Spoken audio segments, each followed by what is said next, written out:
Brought to you by runtogold.com, the premier source for monetary science applied to geopolitical, international, and economic, financial news and events.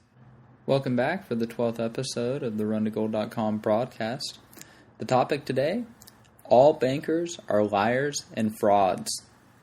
Have you ever wondered why bankers have such sticky fingers with your money? Is the money even yours? The following example from the Russian bankers is becoming a common occurrence with their American counterparts. Emil Aliev, vice president of Glomex, said the measure of freezing deposit account withdrawals was introduced after a spike in demand for early withdrawals of term deposits, with many depositors explaining that they urgently wanted to transfer their money to VTB and Sberbank, Interfax reported. Both VTB and Sberbank are state-controlled. Geragan Tosinin, president of the Association of Russian Banks, said the Globex decision, while severe, was, quote, the correct action to take. When panic strikes, the banks need to take measures.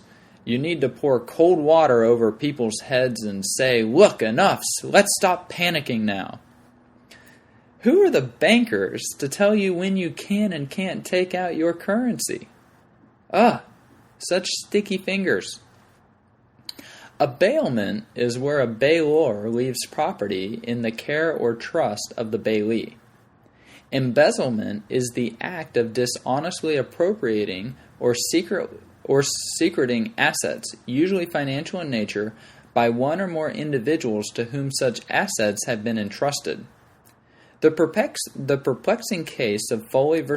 Hill and others was decided in 1848 by Lord Cottenham, who stated, quote, the money placed in the custody of a banker is, to all intents and purposes, the money of the banker, to do with as he pleases. He is guilty of no breach of trust in employing it. He is not answerable to the principal if he puts it into jeopardy. If he engages in a hazardous speculation, he is not bound to keep it or deal with it as the property of his principal, but he is, of course, answerable for the amount because he is contracted. Is this insane?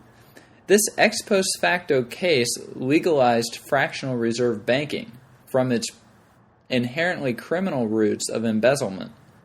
The practice of fractional reserve banking is universal in modern banking. Fractional reserve banking is the banking practice in which banks keep only a fraction of the value of their banknotes in demand deposits in reserve and invest the balance in interest-earning assets while maintaining the obligation to redeem all banknotes and demand deposits upon demand. This counterparty risk is is getting increasingly expensive. During the Condertief winter, capital continues burrowing down the liquidity pyramid. As Mr. Tonson recommended treating customers with cold water on their head, the French had an interesting way of dealing with their sticky-fingered bankers. In 1794, during La Grande Terreur, about 20 to 40,000 of the political and banking class lost their heads to the guillotine. Now the Americans, on the other hand, they were a little bit more civil. Under Section 19 of the 1792 Coinage Act, they provided and authorized the death penalty for such counterfeiting. So they at least afforded due process of law. Richard Fuld, former CEO of Lehman Brothers, was recently punched in the nose at a gym in retaliation to his nefarious, fraudulent, and criminal actions at that investment bank. It appears civilization has calmed down a little in 200 years. There is an alternative to the current inherently fraudulent system. Gold money, a digital gold currency, is a licensed money service business, but not technically a bank. They are a bailment-based system.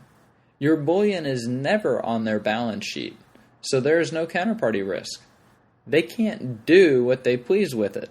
They can't lend it to anybody. All they can do is guard it and protect it while it sits in the vault. Also, holding owners are protected by strong bank secrecy laws. Holdings are free to open.